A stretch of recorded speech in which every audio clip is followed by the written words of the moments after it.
दोस्तों, हर इंसान की जिंदगी में एक समय ऐसा आता है जब वह खुद से, अपने कर्मों से और अपनी आत्मा से सवाल करता है, क्या मैं माफ किया जा सकता हूं? क्या मेरे द्वारा की गई गलतियां इतनी बड़ी हैं कि खुद परमेश्वर भी मुझे नहीं स्वीकार करेंगे? क्या मेरे जीवन में कोई आशा बाकी है? ये सवाल कोई नए नहीं है। ये सवाल हजारों सालों से इंसानों के दिलों में उठते आए हैं। जब हम टूटते हैं, जब हम अपने अपराधों में गिर जाते हैं, जब हम अकेले होते हैं, तब हमें किसी ऐसे की जरूरत होती है जो न सिर्फ हमें माफ कर सके बल्कि हमें फिर से जीवन दे सके। यही वह क्षण था जब प्रभु ने अपने पुत्र को भेजा, यीशु मसीह को, दुनिया के पापों का बोझ उठाने के लिए। लेकिन सवाल यह है, क्यों ईश्वर को अपने पुत्र को बलिदान करना पड़ा? क्या कोई और रास्ता नहीं था? क्यों एक निर्दोष को मरना पड़ा, और वो भी क्रूस की यातना सहकर? आज हम इसी गहरे सवाल का जवाब तलाशेंगे। यीशु मसीह के बलिदान की सच्चाई, उसका उद्देश्य और वह अद्भुत प्रेम जिससे यह सब संभव हुआ। तो चलिए कहानी को शुरू करते हैं। यीशु मसीह का जन्म एक साधारण परिवेश में हुआ। वो एक कुंवारी स्त्री मरियम से उत्पन्न हुए और उनका लालन पालन यूसुफ नामक व्यक्ति ने किया। उनका जन्म किसी महल या समृद्ध नगर में नहीं, बल्कि एक गौशाला में हुआ। यह स्वयं संकेत था कि वो धन, सत्ता या दिखावे के लिए नहीं, बल्कि सच्चाई और आत्मिक उद्धार के लिए आए हैं। यीशु ने बाल्यकाल से ही एक अलग दृष्टिकोण दिखाया। 12 वर्ष की उम्र में ही वो मंदिर में विद्वानों के साथ गहन चर्चा करते हुए पाए गए। युवावस्था में उन्होंने अपने प्रचार का कार्य शुरू किया। उनके पहले शब्द थे, पश्चाताप करो, क्योंकि स्वर्ग का राज्य निकट है। उन्होंने अपने जीवन के 3 वर्षों में अनेक चमत्कार किए।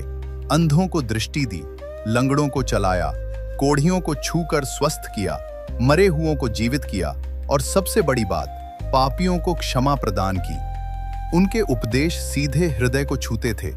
वो प्रेम और क्षमा का प्रचार करते थे, ना कि कठोर कानूनों का। उन्होंने कहा, जो पहला पत्थर फेंके वो वही हो जिसने कभी पाप न किया हो। यीशु मसीह ने 12 चेलों को चुना, जिन्हें उन्होंने सत्य का मार्ग दिखाया। उन्होंने उन्हें सिखाया कि परमेश्वर प्रेम है और उसी प्रेम के कारण वह मनुष्य का रूप लेकर पृथ्वी पर आए हैं। उनकी लोकप्रियता बढ़ने लगी, लेकिन साथ ही विरोध भी बढ़ा। यहूदियों के धार्मिक नेता उनके बढ़ते प्रभाव से भयभीत हो गए। उन्हें लगता था कि यीशु उनके बनाए धार्मिक कानूनों को चुनौती दे रहे हैं। वे लोग परमेश्वर को डर का प्रतीक मानते थे, जबकि यीशु ने बताया कि परमेश्वर एक पिता की तरह प्रेम करता है। फिर वह समय आया जब यीशु को झूठे आरोपों में पकड़ लिया गया। उनके शिष्य डर गए और छिप गए। एक चेले, यहूदा, ने केवल 30 चांदी के सिक्कों में उन्हें धोखा दे दिया। उन्हें रोमन अधिकारियों के सामने प्रस्तुत किया गया। वहां पिलातुस नामक गवर्नर ने उन्हें निर्दोष पाया, लेकिन भीड़ के दबाव में उन्हें मृत्यु की सजा सुना दी गई। यीशु को कोड़े मारे गए, उनका उपहास उड़ाया गया, कांटों का ताज उनके सिर पर रखा गया और अंततः उन्हें एक भारी क्रूस, सलीब, उठाकर गालगथा नामक स्थान तक चलाया गया। रास्ते में लोग उन पर हंसते रहे, पत्थर मारते रहे, लेकिन यीशु मौन रहे। गालगथा पर उन्हें सलीब पर कीलों से ठोका गया। उनके हाथों और पैरों में कीलें ठोंकी गईं। वह असहनीय पीड़ा में थे, लेकिन उनके मुख से निकला, हे पिता, इन्हें क्षमा कर, क्योंकि ये नहीं जानते कि ये क्या कर रहे हैं। ये शब्द मानवता के इतिहास में प्रेम और क्षमा की सबसे ऊंची मिसाल बन गए।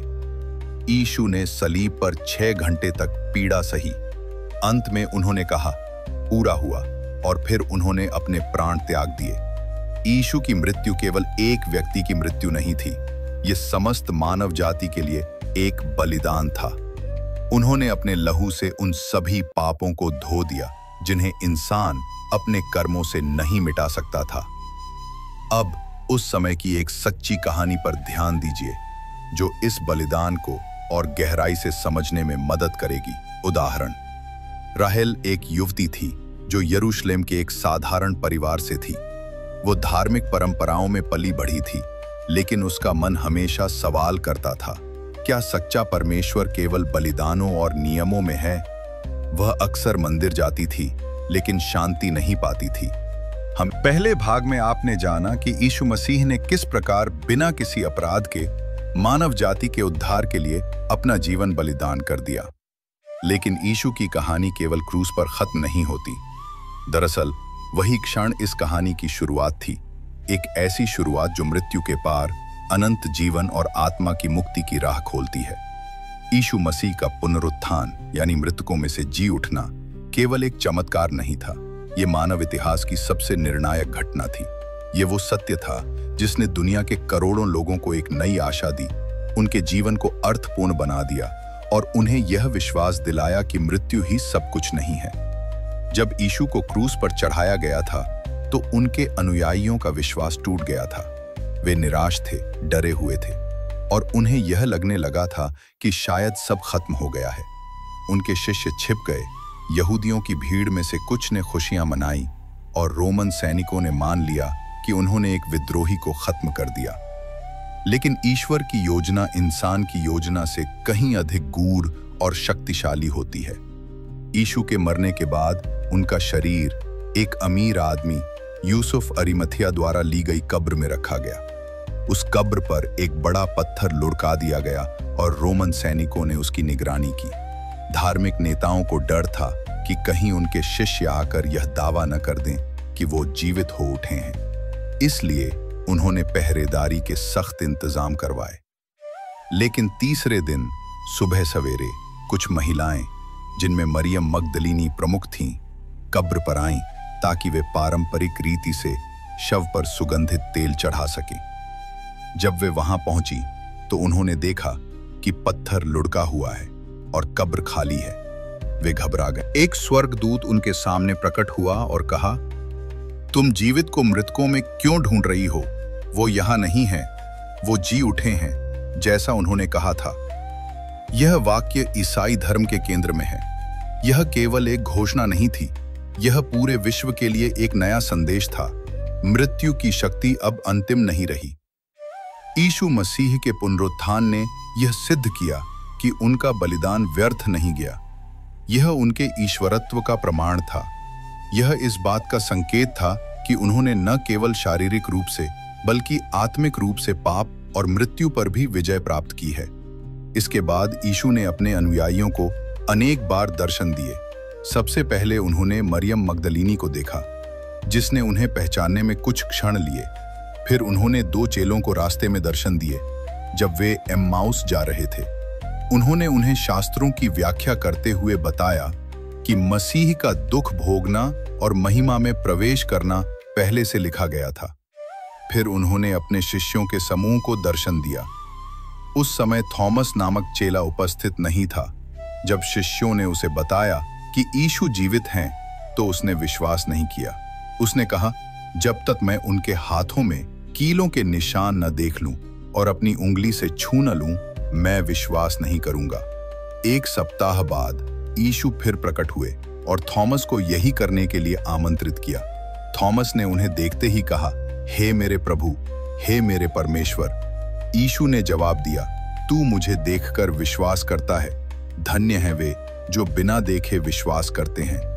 यह वाक्य उन सभी लोगों के लिए है जो युगों युगों बाद भी यीशु में विश्वास करते हैं, उन्हें अपने हृदय में अनुभव करते हैं, भले ही उन्होंने उन्हें देखा नहीं। पुनरुत्थान के बाद यीशु ने अपने शिष्यों को 40 दिनों तक उपदेश दिया। उन्होंने उन्हें महान आयोग दिया, जाओ और सभी जातियों के लोगों को मेरा शिष्य बनाओ। उन्हें पिता, पुत्र और पवित्र आत्मा के नाम पर बपतिस्मा दो और उन्हें वो सब सिखाओ जो मैंने तुम्हें आज्ञा दी है। इसके बाद यीशु बेथानी गांव के पास एक पहाड़ी पर अपने अनुयायियों के सामने स्वर्ग में आरोहित हो गए। अब प्रश्न यह उठता है कि यीशु मसीह के इस पुनरुत्थान और आरोहण का आज हमसे क्या लेना देना है। एक प्राचीन घटना जो हजारों वर्ष पूर्व घटित हुई, आज हमारे जीवन को वो क्षण उसके जीवन का मोड़ था। कुछ ही महीनों में वो शराब और अपराध से दूर हो गया। आज वो वही व्यक्ति चर्च में खड़ा होकर गवाही देता है, मैं मरा हुआ था लेकिन यीशु ने मुझे जीवन दिया। ये कहानी उस शक्ति को दर्शाती है जो यीशु मसीह के बलिदान और पुनरुत्थान में छिपी है। यीशु का बलिदान हमें केवल क्षमा नहीं देता, वो हमें एक नया जीवन देता है, एक ऐसी शुरुआत जो अतीत की बेड़ियों को तोड़कर हमें आत्मिक स्वतंत्रता देती है। अब हम ये समझते हैं कि इस बलिदान का आध्यात्मिक पक्ष क्या है। जब आदम और हव्वा ने पाप किया था, तब से इंसान और परमेश्वर के बीच एक दीवार बन गई थी। ये दीवार पाप की थी। उस समय से ही परमेश्वर ने एक योजना बनाई, एक मसीहा भेजने की, जो उस दीवार को तोड़कर इंसान को फिर से परमेश्वर से जोड़ देगा। यीशु मसीह वह मसीहा थे। उन्होंने अपने लहू से उस दीवार को गिरा दिया।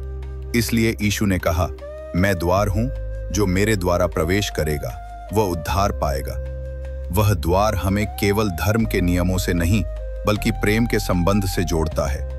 आज जब दुनिया दुख, निराशा, भ्रम और पाप में डूबी हुई है, तब हमें उस एक बलिदान की ओर देखना चाहिए, जिसने सारी मानवता के लिए आशा और जीवन का द्वार खोला। हम सभी ने जीवन में पाप किए हैं, लेकिन उस बलिदान की शक्ति यह है कि हम चाहे कितने भी दोषी क्यों न हों, जब हम सच्चे मन से यीशु को अपनाते हैं, तो वह हमें पूर्ण क्षमा दे देते हैं। उन्होंने कहा, मैं जीवन की रोटी हूं, जो मेरे पास आता है वो कभी भूखा ना होगा। आज भी जब कोई टूटे हुए मन से उनके पास आता है, वह उसे न केवल क्षमा करते हैं, बल्कि उसे एक नया दृष्टिकोण, नई आशा और नई शक्ति देते हैं। उनकी आत्मा, जिसे पवित्र आत्मा कहा जाता है, हमारे भीतर निवास करने लगती है। वह आत्मा हमें सही गलत की पहचान कराती है, हमें हिम्मत देती है, मार्गदर्शन करती है और हमारे भीतर परमेश्वर की उपस्थिति को जीवित करती है। पुनरुत्थान केवल अतीत की एक घटना नहीं, यह हर उस व्यक्ति की आत्मा में घटित हो सकता है जो यीशु को अपना उद्धारकर्ता मानकर उसे अपना जीवन समर्पित करता है। अंत में यह जानना महत्वपूर्ण है कि यीशु केवल पहले आए थे और गए नहीं, बल्कि उन्होंने वादा किया है कि वह फिर लौटेंगे। पवित्र शास्त्र कहता है कि एक दिन वह बादलों में आएंगे और सब आंखें उन्हें देखेंगी। उस दिन न्याय होगा, लेकिन जो उनके हैं उन्हें अनंत जीवन मिलेगा। यीशु का बलिदान हमें डराने के लिए नहीं, बल्कि प्रेम से भर देने के लिए है।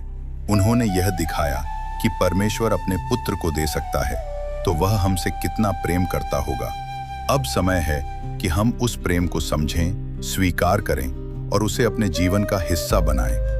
अगर आज आप थके हुए हैं, टूटा हुआ महसूस कर रहे हैं, पापों में उलझे हैं या आत्मिक रूप से खाली हैं, तो यह जान लें कि यीशु का बलिदान आपके लिए है। उनके खुले हाथ आज भी क्रूस पर हैं, लेकिन वह आपको आलिंगन देने के लिए हैं। उन्हें अपनाएं, उनके बलिदान को स्वीकार करें और एक नया जीवन शुरू करें। यही उनका निमंत्रण है, एक ऐसा निमंत्रण जो अनंत जीवन की ओर ले जाता है। और यह बलिदान, यह प्रेम, यही हमारे जीवन का सबसे बड़ा सत्य है। धन्यवाद दोस्तों, मिलते नेक्स्ट वीडियो के साथ।